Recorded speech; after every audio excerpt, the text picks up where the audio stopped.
काम करो ऐसा कि पहचान बन जाए। काम करो ऐसा कि पहचान बन जाए, हर कदम चलो ऐसे कि निशान बन जाए। यह जिंदगी तो सब काट लेते हैं, यह जिंदगी तो सब काट लेते हैं, जिंदगी ऐसे जियो कि मिसाल बन जाए। नमस्कार, मैं अविनाश विश्वास स्वागत करता हूं आपको अपने चैनल मैथ्स माउंट में। और आज हम पढ़ेंगे लाभ हानि का लास्ट टॉपिक। ठीक है, आज मेरा लाभ हानि खत्म हो जाएगा। तो देखिए प्रश्न देखेंगे। एक व्यक्ति ने दो वस्तुएं 1500 रुपए में खरीदकर एक को 12% लाभ पर तथा दूसरे को 18% लाभ पर बेचा, जिससे उसे कुल पर 15% लाभ प्राप्त हुआ। वस्तुओं का अलग अलग क्रय मूल्य ज्ञात करें। ठीक है, इसमें दो वस्तु एक आदमी खरीदता है और दोनों का कुल मिलाकर के क्रय मूल्य उसका होता है 1500 रुपए। 1500 रुपए में दो वस्तु खरीद लेता है, लेकिन एक को 12% लाभ पर और दूसरे को 18% लाभ पर बेचा, तो उसको कुल पर अर्थात 1500 रुपया पर उसको 15% का लाभ प्राप्त होता है। तो वस्तु का अलग अलग दाम बताना। तो चलिए इसको सॉल्व करते हैं, देखते हैं इसको कैसे बनेगा। ठीक है, इसको बनाने के लिए एक ये तरीका होता है कि सबसे पहले देख लीजिए कि 12% लाभ पर और 18% लाभ पर दोनों वस्तु को बेचता है। ठीक है, तो इधर लिख लीजिए पहली वस्तु और इधर लिख लीजिए दूसरी वस्तु। दो ही वस्तु है ना। अच्छा, इसको पहले वाले को 12% के लाभ पर बेचता है और दूसरे वाले को 18% के लाभ पर बेचता है। ठीक है, अच्छा जब ऐसे बोल देगा कि कुल पर 15% का लाभ हो। ठीक है, अब तीसरा प्रतिशत मेरा दे रहा है 15%। क्या दे रहा है? 15% दे रहा है। ठीक है, तो इसमें 3% हो गए। ये जो है ये कुल पर आ रहा है, अर्थात कुल मतलब 1500 रुपया पर इसको 15% का लाभ प्राप्त हो रहा है। क्यों प्राप्त हो रहा है? 1500 रुपया का लाभ प्राप्त हो रहा है। तो क्यों हो रहा है? क्योंकि एक को 12% लाभ पर बेचा है और दूसरे को 18% लाभ पे बेचा है, इसलिए इसको 1500 पे 15% का लाभ हो रहा है। ठीक है, देखिए प्रश्न को समझना बहुत जरूरी है। प्रश्न यदि आप समझ जाते हैं तो आप आसानी से उसको बना पाएंगे। तो चलिए तीसरा प्रतिशत यहाँ लिखते हैं, जो कंबाइन होता है, जो सबसे होता है, या ये कह लीजिए कि जो कुल पर है उसको हम यहाँ बीच में रखते हैं। ठीक है, कुल पर जितना प्रतिशत है इसको बीच में रख लिए। अब चलिए इसको ऐसे करते हैं और इसको ऐसे करते हैं। ठीक है, अब देखिए इस प्रतिशत और इस प्रतिशत का अंतर ज्ञात कीजिए। 18% और 15% का अंतर 3% हो जाएगा।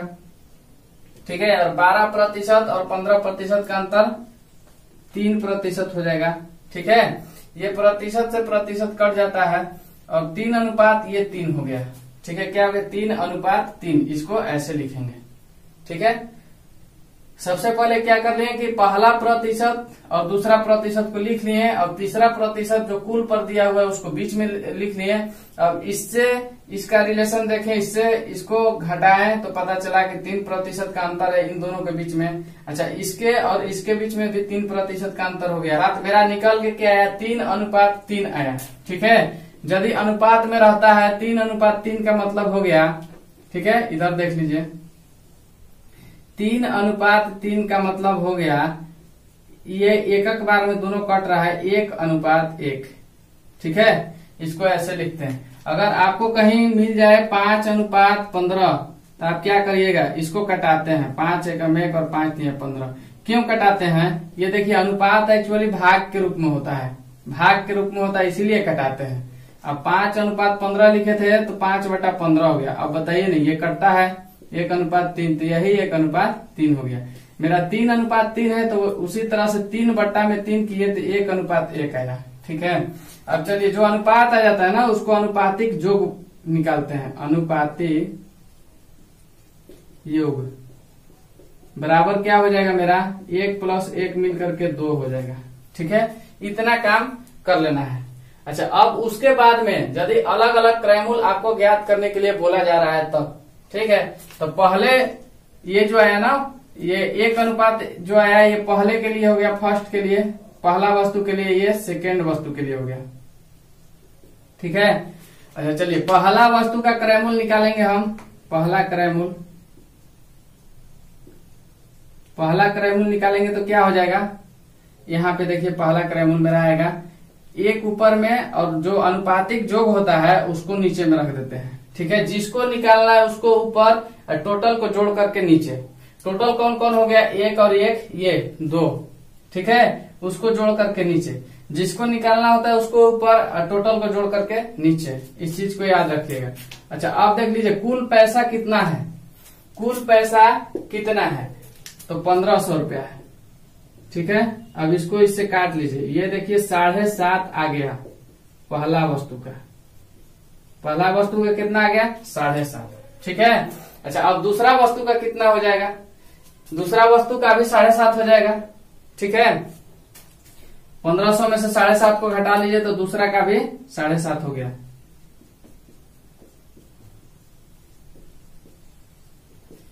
पहला का 7.5 हो गया और कुल मिलाकर के 1500 है ये है। तो क्या क्या कर लेते हैं कि कुल में से पहला को घटा लेंगे तो दूसरा का हिस्सा आ जाएगा।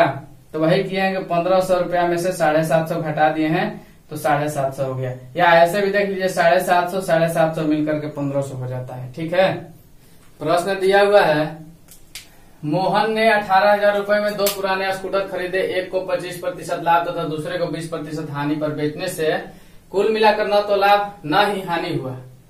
स्कूटर के अलग अलग क्रय मूल्य ज्ञात कीजिए। ठीक है, स्कूटर जो है ना 18,000 रुपए में 2 पुराने स्कूटर खरीदे जा रहे हैं और मोहन क्या करता है कि एक को 25% के लाभ पर बेच देता है, 25% के लाभ तथा दूसरे को 20% के हानि पर। ठीक है, एक को लाभ पर और एक को हानि पर बेच रहा है। तो इसमें ना तो उसको लाभ और ना ही उसको हानि होता है।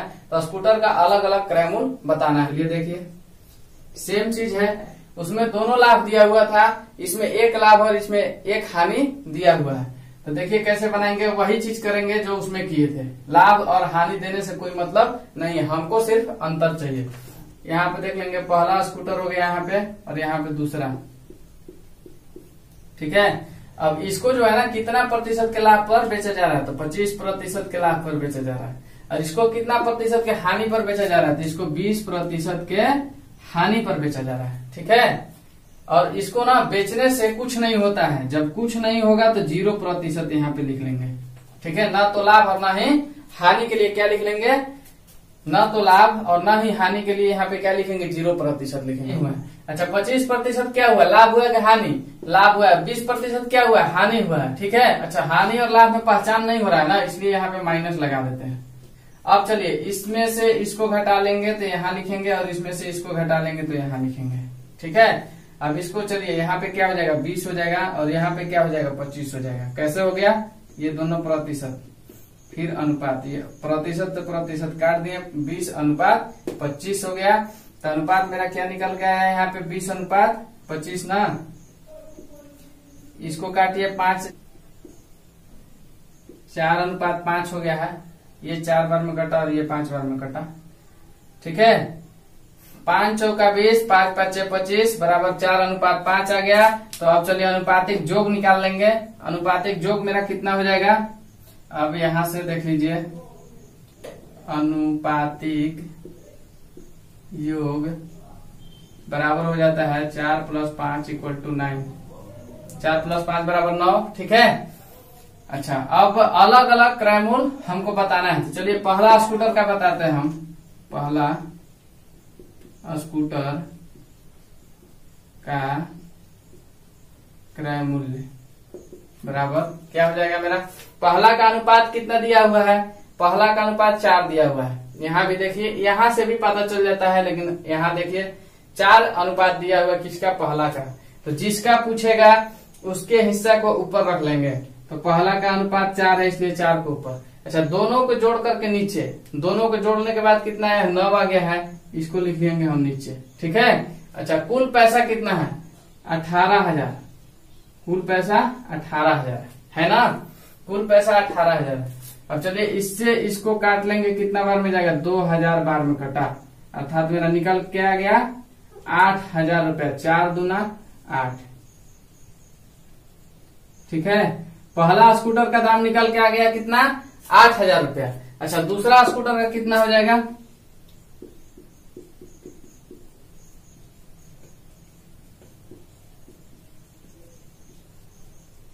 दूसरा स्कूटर का क्रय मूल्य कितना हो जाएगा, यहां से देख लीजिए। दूसरा का हिस्सा कितना है, 5 है, और टोटल का जोड़ कितना है, 9 है। जिसका पूछेगा उसका ऊपर और दोनों को जोड़ करके नीचे, और कुल पैसा कितना है गुना में आ जाएगा। 18,000 है तो इसको चलिए 2000 बार में ये कट रहा है, अर्थात कितना आ गया, 10,000 रुपया आ गया।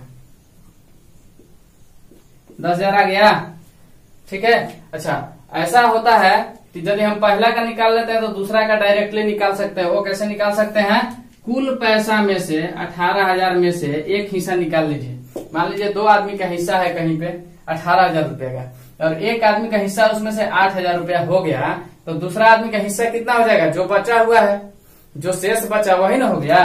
तो 18,000 में से 8,000 को घटा लेंगे तो 10,000 आ गया, ठीक है। 10,000 आ गया ना। तो ऐसे भी आप बता सकते हैं, लेकिन आप अगर सीख रहे हैं तो डिटेल्स ही जानिए, ठीक है। कोई दिक्कत हुआ, कोई दिक्कत नहीं होना चाहिए। इस तरह के प्रश्न में जब भी अलग अलग क्रय मूल्य ज्ञात करने के लिए हमसे बोला जाए तो ऐसा स्ट्रक्चर तैयार करेंगे, ठीक है। दोनों का प्रतिशत लिख लेंगे और तीसरा प्रतिशत जो बीच में देता है वो लिख लेंगे। अच्छा, इसमें तो कोई प्रतिशत नहीं दिया था, लेकिन ये बोला था कि ना तो लाभ हुआ ना ही हानि हुआ, तो हम यहाँ पे 0 लिख लेते हैं। उस चीज के लिए 0 लिख लेते हैं। जब लाभ और हानि में से कुछ भी ना हो तो 0 लिख लेते हैं, ठीक है। और 0 को लिखने के बाद में इसमें से हम अंतर ज्ञात करते हैं, तो अंतर ज्ञात किए तो तिरछा तिरछी इसको घटा कर देखा जाता है। ऐसा नहीं कि 25 का ना 0 में से घटा के यहाँ 25 लिखेंगे, नहीं, ये सीधे जाएगा इधर, ये सीधा रहेगा इधर, इधर क्रॉस चलता है, ठीक है। तो यहाँ पे मेरा अनुपात है 4:5, और तब जाकर के हम अनुपातिक जोग निकाल लिए, फिर अलग अलग हिस्सा बता दिए, अर्थात क्रय मूल्य बता दिए। यही आपका आंसर हो गया, ठीक है। अब चलिए आगे देखते हैं। अब चलिए नया प्रश्न देखिए कि एक दुकानदार अपना सामान क्रय मूल्य पर ही बेचने का दावा करता है, परंतु 1 किग्रा के स्थान पर 950 ग्राम ही तौलता है। बताइए उसे कितने प्रतिशत का लाभ होता है, ठीक है। इस तरह के प्रश्न में एक दुकानदार है और दावा कर रहा है कि हम जो है ना क्रय मूल्य पर ही सामान बेचते हैं, ठीक है, हम कोई लाभ नहीं कमाते हैं। वो दावा कर रहा है कि हम क्रय मूल्य पर बेच देते हैं। अगर वो क्रय मूल्य पर सामान को बेच रहा है तो उसको तो लाभ नहीं होगा, जितना में खरीदा है उतना में हमको दे देगा तो उसको कोई प्रॉफिट होगा, नहीं होगा। लेकिन इसमें इसको प्रॉफिट हो रहा है, बताइए उसे कितने प्रतिशत का लाभ होता है। हमको लाभ ही बताना है, कहने का मतलब है कि इसमें लाभ उसको हो रहा है। वो कैसे हो रहा है, 1 किग्रा के स्थान पर 950 ग्राम ही तौल देता है, ठीक है। अगर 100 रुपया का वस्तु खरीद करके लाया है, वो 100 रुपया का, 100 रुपया में 1 केजी उसको मिला है। अगर सपोज दैट ये चीनी ही है, अगर चीनी 100 रुपया में 1 किलो खरीद कर दुकानदार लाया है, और हमको भी बोल रहा है कि आपको क्रय मूल्य पर देंगे, क्रय मूल्य पर देंगे अर्थात 100 रुपया में ही आपको भी दे देंगे, और दे भी देता है और बेच भी देता है 100 रुपया में ही। लेकिन वो क्या करता है कि 1 केजी के जगह पे 950 ग्राम ही तौलता है। 950 ग्राम, 1 केजी में 1000 ग्राम होता है। 1 केजी बराबर कितना ग्राम, 1000 ग्राम होता है। लेकिन दुकानदार क्या करता है, 100 रुपया में तो देता है, क्रय मूल्य पर तो बेचता है, लेकिन 950 ग्राम ही देता है। 950 ग्राम ही देता है हमको। तौलते समय 50 ग्राम का बेनिफिट कमाता है, 50 ग्राम कम देता है हमको। तो चलिए अंतर कितना का हो जाता है, 50 ग्राम का, ठीक है। हमको चीनी कितना कम दिया है, 50 ग्राम, ठीक है। तो इसके लिए एक फॉर्मूला होता है, देखिए कैसे बनाएंगे इसको। इसका जो फॉर्मूला होता है ना, प्रतिशत लाभ या प्रतिशत त्रुटि। त्रुटि मतलब समझते हैं, गलती, कितना नुकसान किया है, कितना गलत किया है, उस चीज को त्रुटि बोला जाता है। तो अब देख लेंगे कि प्रतिशत लाभ या प्रतिशत त्रुटि बराबर, प्रश्न में आपसे प्रतिशत लाभ पूछे तो भी इसी फॉर्मूला को अप्लाई कीजिएगा, और प्रतिशत त्रुटि निकालने के लिए बोल दे तो भी यही फॉर्मूला लगेगा। तो यहाँ पे हो जाएगा कुल कमी या त्रुटि गुना में 100 और बटा में गलत तौल या वजन। ठीक है, तौल मतलब तौल और वजन एक ही चीज है। तो ये मेरा फॉर्मूला जो है ना क्या है, कुल कमी कितना ग्राम कम देता है उस चीज को, और गुना में 100, और नीचे में क्या कितना तौलता है, गलत तौल करता है ना। 950 ग्राम इसका गलत तौल है, तो हमको 950 देता है ना, यही गलत तौल हुआ, गलत वजन हुआ। ठीक है, 1000 ग्राम अगर रहता है, 1 केजी रहता तो सही वजन होता, लेकिन यहाँ पे गलत वजन कितना है, 950 ग्राम। उस चीज को नीचे रखते हैं। चलिए इसको बनाते हैं, हमको प्रतिशत लाभ निकालना है। कुल कमी देख लिए हम, 1000 ग्राम होता है, 1 केजी में कितना ग्राम होता है, 1000 ग्राम होता है, लेकिन हमको दे कितना रहा है, ये 950 ग्राम ही दे रहा है, इतना ही तौल रहा है। तो यहाँ पे अंतर कितना निकल के आ गया है, 50 ग्राम का। हमको कितना ग्राम कम चीनी दे रहा है, ये 50 ग्राम कम। तो कुल कमी कितना मेरा हो गया 50, और गुना में 100, और बट्टा में गलत तौल। गलत तौल कितना मतलब 1000 के जगह पे 950 ग्राम ही तौल रहा है। 1000 के जगह पे 950 ग्राम तौल रहा है, तो ये 950 ग्राम गलत तौल हो गया। ठीक, अब इसको काट लीजिए, कितना बार में कटेगा, 19 बार में कटेगा। ठीक, उसके बाद में 100/19, तो ये हो जाएगा 19 5 95 और 5, इतना प्रतिशत का लाभ कमाता है। कौन कमाता है, दुकानदार। यही मेरा आंसर हो गया। ठीक है, मेरा कितना आंसर आया, 5.5/19% लाभ। तो दुकानदार का लाभ हम ज्ञात कर लिए। हमको यही बताना था कि बताइए उसे कितने प्रतिशत का लाभ होता है, तो उसको जो है 5.5/19% का लाभ होता है। ठीक है, इसके लिए हमको ना इसका जो सूत्र है, जो फॉर्मूला है, इसको ध्यान में रखना होता है। लाभ प्रतिशत बराबर पूछे या त्रुटि प्रतिशत बराबर पूछे, तो इसी फॉर्मूला को अप्लाई करते हैं। क्या करते हैं, कुल कमी या कुल त्रुटि गुना में 100 और बटा में गलत तौल। ठीक है, अच्छा यहाँ पे त्रुटि प्रतिशत भी पूछ सकता था लाभ प्रतिशत के जगह पे।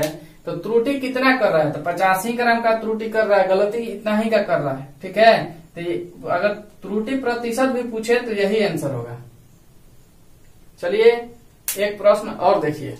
प्रश्न दिया हुआ है, एक बेईमान व्यापारी ग्राहकों से कहता है कि वह क्रय मूल्य पर ही सामान बेचता है, परंतु गलत वाट का प्रयोग करके 20% का लाभ प्राप्त करता है। बताइए वह 1 किग्रा के स्थान पर कितना वाट का प्रयोग करता है। ठीक है, तो देखिए हमको बताना क्या है कि 1 किग्रा के स्थान पर कितना वाट का प्रयोग करता है। तो हम इसको मान लेंगे, माना वह 1 केजी के स्थान पर 1 ग्राम वाट का प्रयोग करता है। जो बताना है उसको हम मान लिए, x मान लिए, x बराबर जो मेरा निकल के आएगा वही मेरा आंसर हो जाएगा। चलिए देखते हैं। अब जो है ना 20% का लाभ कमाता है।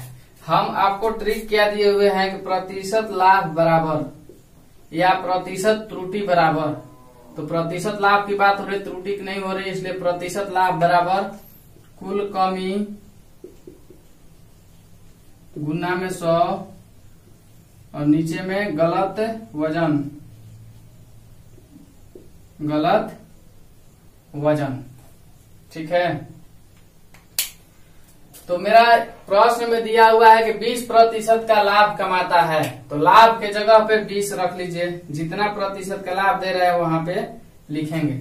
अब प्रतिशत लाभ के नीचे में हम क्या लिख लिए, 20 लिख लिए। क्यों लिख लिए, क्योंकि 20% का लाभ कमाता है। मेरा प्रश्न में प्रतिशत लाभ दिया हुआ है, पिछले प्रश्न में प्रतिशत लाभ नहीं दिया हुआ था, तो जो दिया है उसको पुट करेंगे। तो चलिए 20 लिख लिए। 20 इसलिए लिख लिए कि 20% का लाभ हो रहा है। अच्छा, कितना कमी कर रहा है, कितना कमी कर रहा है। जैसे उस प्रश्न में था कि 1 केजी के स्थान पर 950 ग्राम तौलता था। तो हमको पता चला था कि कितना ग्राम कम तौल रहा है। कैसे पता चला था कि 1000 ग्राम में से 950 ग्राम को घटाए थे, तब जाके 50 ग्राम मेरा निकला था। यही हमको पता चला था कि इतना ग्राम कम ही कर रहा है, इतना ग्राम कम तौल रहा है। तो उस प्रश्न में हमको दिया हुआ था कि 950 ग्राम तौलता है। 1 किलो के स्थान पे 1 केजी के स्थान पे 950 ग्राम तौलता है। ऐसा प्रश्न में पीछे वाले में दिया हुआ था, लेकिन यहाँ पे नहीं दिया हुआ है कि कितना तौलता है, वही तो हमको बताना है। तो उसके लिए हम क्या कर लेंगे कि एक केजी जो है 1 केजी, तो 1000 ग्राम कर लेंगे उसको और माइनस x कर लेंगे। ठीक है, x क्यों कर लिए हम? क्योंकि 1 ग्राम मेरा क्या है, ये गलत वाट है, ये गलत वाट है कि इतना ही ग्राम तौलता हुआ। 950 मानिए इसको, पिछले वाले प्रश्न में जो 950 का रोल था यही x का भी रोल है इस प्रश्न में। तो उसके लिए क्या किए थे कि 1000 में से 950 को घटाए थे, तो मेरा जो है ना 1 केजी तो हमको पता है, लेकिन 950 के स्थान पर हम x माने हैं, तो 1000 में से x ग्राम हम घटा लिए। कोई दिक्कत? कोई दिक्कत नहीं। तो 1000 माइनस x का मतलब ये हुआ, गुना में 100 का 100 हम लिख लेंगे। ठीक है। अच्छा, बटा में हमको क्या लिखना था? 950 लिखते थे ना। क्यों लिखते थे? क्योंकि गलत वजन जितना ग्राम गलत करके तौल रहा है, तो 50 ग्राम माइनस करने के बाद 950 ग्राम को क्या कर रहा था, 950 ग्राम तौल रहा था। 950 ग्राम गलत वजन हुआ, तो हमको गलत वजन पता नहीं है ना कि कितना ग्राम कम तौलता है, तो वही जो है मेरा x अब नीचे में आ जाएगा। x हम माने हुए है ना, x माने हुए हैं कि इतना ग्राम का प्रयोग शायद करता होगा। तो चलिए x नीचे में मेरा आ गया। ये गलत वजन है, ये गलत वजन हो गया। और ये जो है ये 1000 में से गलत वजन को घटा देंगे तो पता चल जाएगा कि कितना ग्राम कमी करता है। तो कुल कमी मेरा यहाँ पे निकलेगा, और ये हो गया गलत वजन। अब इसको हम हल कर लेंगे। इधर देखिए बराबर 20, बराबर में मेरा 20 है, तो ये देखिए 20x हो जाएगा इधर 20x, और बराबर में क्या हो जाएगा 1000 माइनस x और गुना में 100। अब इस 20 से x ये 100 को काट लेंगे, 20 से 100 को काट लिए तो 5 बार में कटा। अब यहाँ पे सिर्फ x हो गया है, तो x बराबर अब निकल के मेरा आ जाएगा 5 से गुना कर लेंगे 1000 में और x में, तो 5000 माइनस 5x। जब 5000 माइनस 5x आ गया x बराबर, तब चलिए x को x तरफ ला लेते हैं। ये माइनस है तो इधर आकर के प्लस हो जाएगा। अब इधर देख लीजिए, ये -5 x के तरफ आएगा तो क्या हो जाएगा, प्लस में हो जाएगा। तो x प्लस 5x हो गया, और बराबर को उस तरफ सिर्फ अकेले अब 5000 ही बचा है। अब ये क्या हो गया 6x हो गया, और बराबर में 5000। तो x बराबर 5000 बट्टा में 6। अब 5000 बट्टा 6 हो गया है, तो इसको हम कटा लेंगे तो मेरा निकल के आ जाएगा कितना, 2 से काटिए 2 3 6, और इसको कितना से 25 बार में 50 होता है और 00, अर्थात 2500 बटा 3 हो गया है। अब उसको कटाइएगा तो 833.1/3 ग्राम आ जाएगा। 833.1/3 ग्राम मेरा निकल करके आया x का मान। और x क्या है, गलत वजन है, तो गलत वजन कितना हो गया, गलत वजन बराबर 833.1/3 ग्राम।